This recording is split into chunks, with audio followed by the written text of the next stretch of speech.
TVRI Bengkulu. Senang sekali saya Tika Safitri hari ini kembali hadir menjumpai Anda di Info Desa TVRI Bengkulu. Dalam beberapa pekan terakhir, konon harga dari sayur mayur ini turun-menurun atau turun drastis. Nah, hari ini saya sudah berada di Desa Mekarsari, Kecamatan Kalowetan, Kabupaten Kepahyang, untuk bertanya secara langsung seperti apa kondisi para pengepul, petani dan juga pedagang terkait dengan anjloknya harga sayur mayur. Apakah saat ini sudah naik harganya atau malah semakin turun? Kita akan bertanya, kemudian ikuti saya di Info Desa TVRI Bengkulu.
Halo Ibu, dengan Ibu siapa? Ibu Supriyati. Ibu Supriyati, saya Tika dari TVRI Bengkulu. Oh, nih, Bu. ya. Ini gimana Bu? Karena beberapa pekan terakhir ini banyak sekali kabar-kabar kalau ternyata harga sayur mayur ini turun. Nah Ya. itu seperti apa Bu?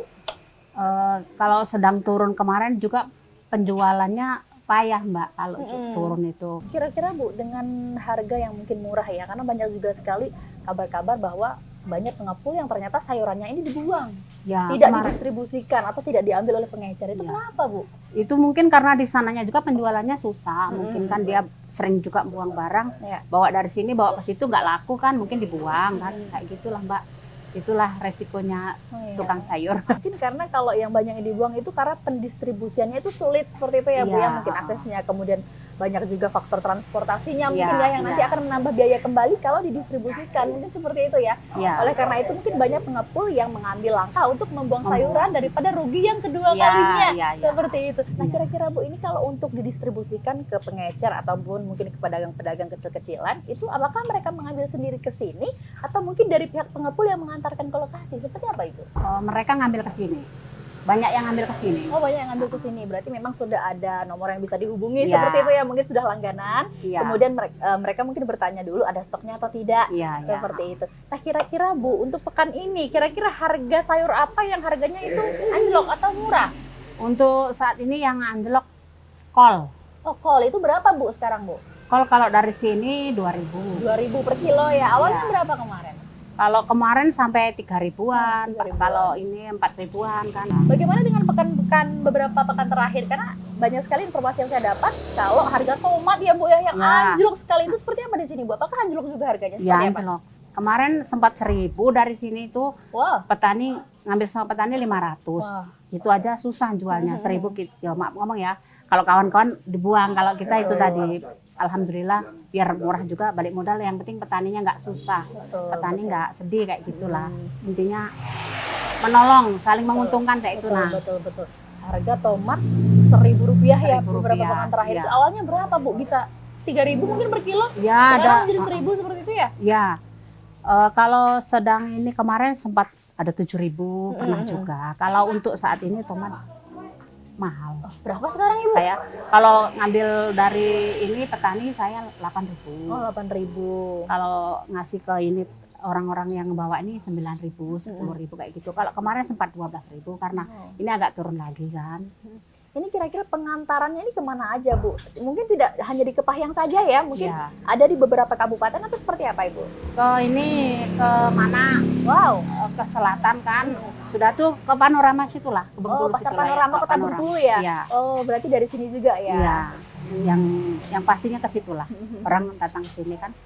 Nah, ambil. kalau misalkan pengiriman jauh ya Bu ya, mungkin beda kabupaten atau mungkin ke Kota Bengkulu, Kabupaten Bengkulu Utara itu kan jauh. Iya. Pasti itu kan butuh biaya transportasi juga. Nah, kalau dari sini.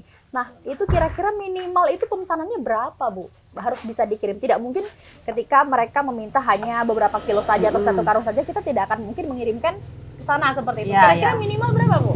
Kalau ke selatan itu kemana ya? Ya. Kemana itu kalau bisa 30 karung sama sawi, sama pokoknya lengkap-lengkap itu penuh satu truk itu. Kalau yang untuk arah selatan kan. Kalau yang ke Panorama ya setiap hari paling 8 pasang kan.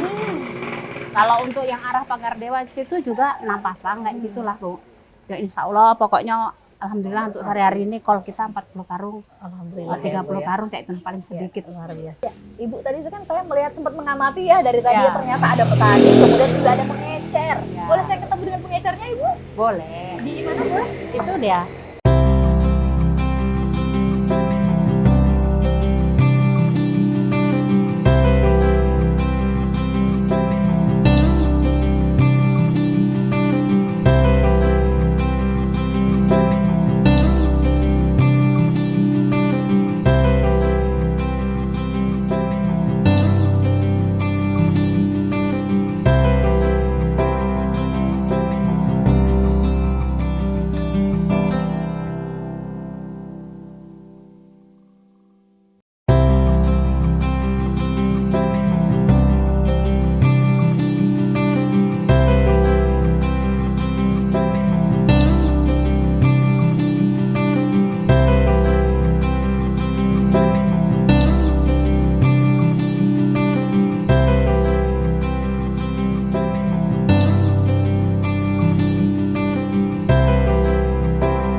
Halo Mas. Iya. Dengan Mas siapa? Mardi, Mas Mardi, saya Etika dari TVRI Bengkulu mau nanya-nanya. Ini Boleh. Mas Mardi ini adalah pengecer sayur ya. Ya. Tadi saya sudah bertemu dengan ibunya tadi selaku pengepul, kemudian diantarkan saya di sini untuk Oke. bertanya-tanya terkait dengan sayur. Ini sudah berapa lama Mas menjadi seorang pengecer? sudah sekitaran di 6 tahunan mungkin. Wow, lama sekali ya selama 6 tahun. Kira-kira Mas sayur-sayur apa aja yang biasanya Mas ambil di sini Mas? Biasanya itu lengkap dari kol, sawi bola, sejenis macam sayuran biasanya dibawain semua itu. Mau dibawain semua. Kira-kira dari bermacam-macam sayur itu berapa kilo yang Mas ambil? Ataukah mungkin minimal satu karung semuanya atau seperti Biasanya apa? minimal satu karung semua. Nah itu per karungnya berapa? Kemudian Mas jual berapa kira-kira? Contoh deh, kayak misalkan kentang nih. Mas Ya. ngambil kentang di sini per karung berapa harganya? Di sekitaran 13.000 kalau sekarang. 13.000. Kemudian dijualnya berapa? Kalau di pengecer minimal di 16.000 sampai di 18.000. Per kilo? Ya. Oh luar biasa. Jadi memang harus mengambil keuntungan juga Iya, ya dari situ iya, ya. iya, iya. Nah ini Mas jualnya di mana Mas? Di pasar Kepahyang kah atau mungkin seperti apa? Jualan di pasar Panorama di Bengkulu. Oh jadi Masnya ambil di sini untuk dijual ke Panorama Kota Bengkulu? Iya, iya, iya. Luar biasa. Karena memang pasar Panorama itu kebanyakan memang dari Kepahyang atau Iya, mungkin dari siap. Curup ya Mas Iya, ya. iya. Dan Mas adalah salah satunya ya Iya. yang berjualan di pasar Panorama. Kira-kira Mas saat ini harga yang paling mahal sayuran ini apa Mas? Kalau sayuran kalau dikategorikan mahal ya standar ya. Di untuk petani ya nggak terlalu murah, kalau untuk kita pembeli nggak juga terlalu mahal. Kalau di posisi sekarang yang termasuk tergolong mahal di harga cabai sama di harga tomat itu tergolong mahal lah. Ya. Kalau untuk posisi sekarang. Karena saya pernah mendapat informasi Mas terkait dengan harga tomat beberapa pekan terakhir. Iya. Itu kan banyak sekali informasi bahwa harga tomat ini anjlok Mas. Iya. Malah sampai signifikan sekali anjloknya. Iya, Itu iya. berapa Mas kemarin? Sampai berapa harganya? Kalau turunnya? kemarin tuh itu tuh sempat kalau dari sini kan kita ngambil itu pernah di angka 2000-an, pernah juga itu kan dibilang kategori nggak ada harganya lah, kadang dikasih borongan sama Betul. bos kayak gitu kan. Jadi kalau lagi anjloknya ya gitulah susah. Kalau sistem penjualan juga susah. Ya benar-benar karena harganya terlalu murah Iya. ya Mas seperti itu. Mungkin bisa dikatakan juga tidak balik modal nanti Iya, ya seperti iya, itu. iya. Nah kira-kira dengan harga yang sangat anjlok itu kira-kira seperti apa Mas menyikapinya? Kemudian dampak yang terjadi ke emasnya seperti apa? Biasanya itu yang jelas untuk penjualan ya jelas itu kan jauh drastis turun. Ya betul.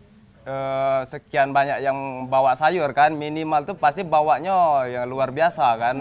Di anggaran biasanya satu kotak kedua kotak ada yang bawa sampai 5-6. Ya. Jadi akhir-akhirnya di satu pasar ibaratnya tuh bisa sampai puluhan kotak. Jadi yang untuk pembelinya juga sekitar puluhan ribu segitu kan. Jadi kalau dianggarkan satu orang beli 1 kilo ya biasanya kami tidak pernah habis kalau jual sebanyak itu kan. Jadi akhirnya anjlok biasanya akhirnya dibuang juga Benar, kalau benar, terlalu benar. anjlok. Oh iya, kan banyak sekali Mas saya mendengar informasi bahwa harga tomat sangat anjlok turun Ya. sekali ya, drastis signifikan sekali penurunannya. Banyak sekali mungkin para pedagang atau pengecer, pengepul juga mungkin yang banyak membuang sayuran atau tomat itu sendiri. Kira-kira Ya. menurut Masnya seperti apa Mas?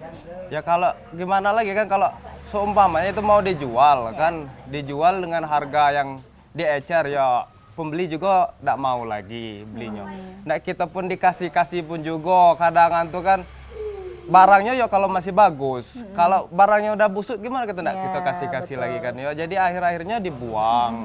Karena kita melihat juga ya Mas, karena banyak sekali Mas masyarakat yang berpikiran bahwa mengatakan ini walaupun harga murah kenapa tidak dibagi-bagikan saja, kenapa Iya. tidak dibagikan ke tetangga, kemudian mungkin ke orang-orang terdekat atau seperti apa. Ternyata masalahnya adalah ketika ingin dibagikan kita harus melihat terlebih dahulu Iya, kualitas dari benar. sayur tersebut. Siap, iya, iya. Tidak mungkin kita memberikan sayur terhadap orang terdekat Iya. itu dalam kondisi sudah busuk, katakan Iya, seperti itu. iya.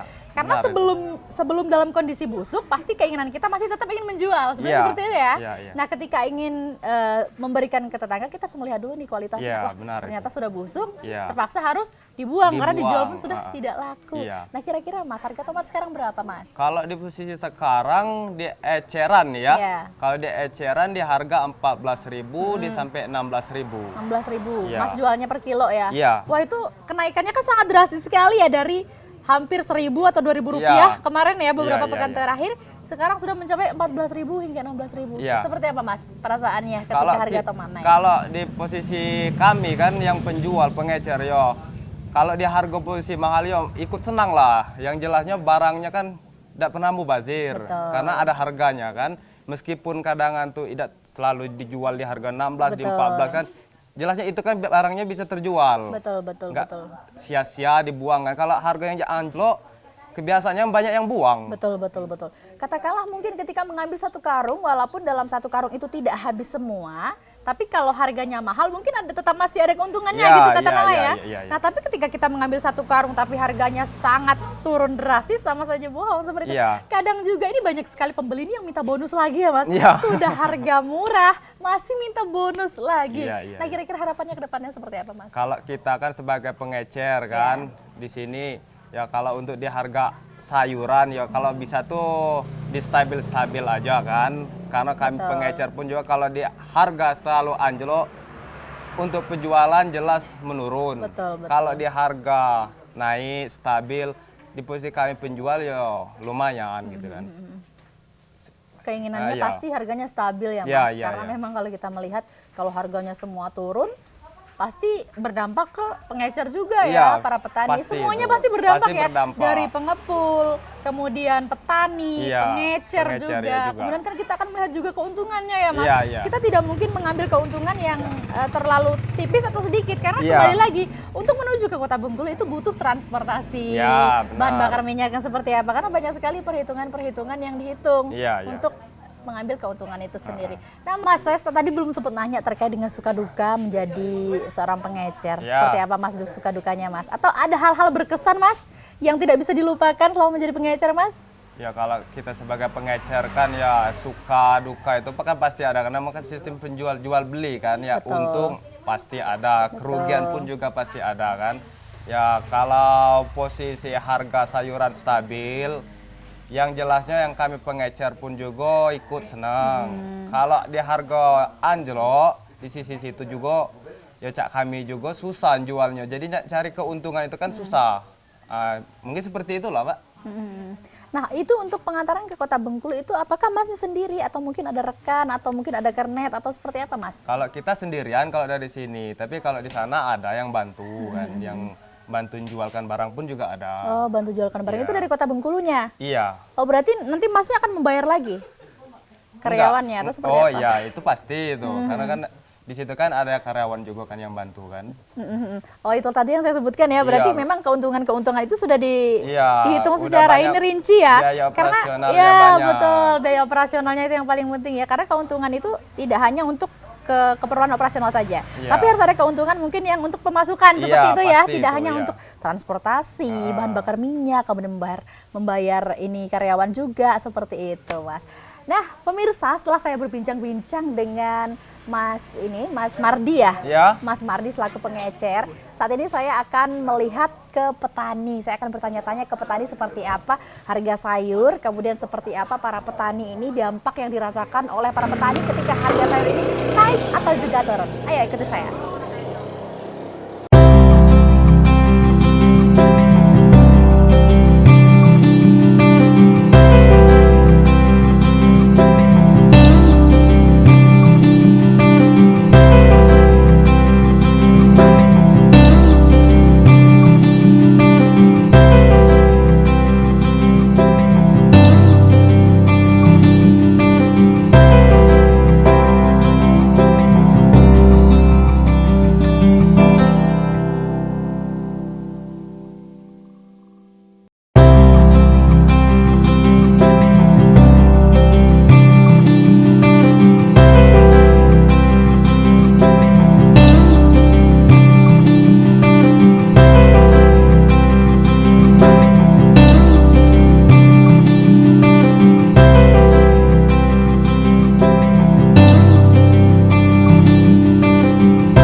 Halo Bapak, Halo. lagi ngapain Pak? Lagi di kebun cabai ini. Bapak siapa ini? Surono. Bapak Surono, luar biasa. Bapak sudah berapa lama Pak jadi petani cabai Pak?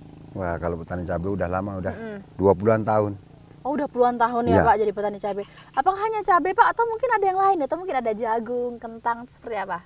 Kalau di sini mayoritas petaninya petani sayur mayur, kol, sawi, wortel sama cabai, tomat. Kalau untuk perawatan sayuran terkhusus cabai nih Pak, perawatannya seperti apa Pak? Kalau cabai perawatannya sangat intensif, Mbak. Masalahnya harus 4 hari sekali Oh, iya. untuk penyemprotannya. Nah kalau harga turun Pak, karena kemarin kan sempat turun ya, Ya. kira-kira antisipasi dari petani itu seperti apa Pak untuk ketika harga turun? Persiapannya seperti apa kalau harga turun Pak? Kalau antisipasinya ya selama ini bisa dikatakan kalau pas harga turun kita pasrahkan kepada ini pengepulnya aja. Tapi kalau ngomong-ngomong terkait di sini Pak, itu ada hama tidak Pak? Yang mungkin menjadi kendala juga untuk para petani nih hama di sini Pak. Waduh, kalau hama luar biasa Mbak. Mulai dari ulat, Wah. ada penyakit. Kalau di musim penghujan tuh ada layu batang, Oh ya. terus ada juga busuk kering. Itu yang jadi masalah di petani, termasuk musuhnya petani lah itu. Ya. Ngomong nih Pak terkait dengan cabai, kira-kira dari waktu tanam hingga waktu panen itu butuh berapa lama Pak? Ataukah beberapa bulan baru panen? Kira-kira? Kalau untuk dataran tinggi di tempat kita ini kan 1100 mPdPL ya, itu 4,5 bulan baru 4 bisa bulan petik. setengah. Itu dari kita awal nanam sampai panen 4 bulan setengah. Nah, jadi masa panen kalau normal biasanya bisa mencapai 4 bulan. Jadi 12 kali petik. Nah kemudian Pak, kalau untuk pengepul Pak biasanya, Ya. pengepul itu kan biasanya mengambil dengan petani ya Pak, ke petani ya? Ya, Itu seperti apa Pak caranya Pak? Apakah mereka para pengepul ini datang ke lokasi pertanian atau malah Bapak yang mengantarkan ke pengepul? Seperti apa Pak? kalau kita petani biasanya ngantar ke pengepul. Kita memang udah janjian harga, jadi kita tinggal ngantar aja ke gudang mereka. Pengepul. Jadi Bapak ini memang selalu mendistribusikannya ke pengepul. Terakhir Pak, pesan dan harapannya Pak terkait harga cabai dan juga terkhusus pesan dan harapan untuk para petani. Seperti apa Pak? Silakan Pak. Untuk para petani tetap semangat walaupun harganya lagi tidak bersahabat, tetap kita harus menanam cabai. Karena menanam cabai ini bisa menjadi motivasi kita untuk kedepannya. Jadi pas dapat harga kita akan mendapat keuntungan yang luar biasa. Nah, pemirsa, tidak terasa sudah hampir 30 menit saya menemani Anda di Info Desa. Jangan lupa selalu saksikan Info Desa TVRI Bengkulu. Akhirnya saya Etika Safitri mewakili seluruh kerabat kerja yang bertugas pamit undur diri. Terima kasih atas perhatian Anda dan sampai jumpa di Info Desa edisi selanjutnya.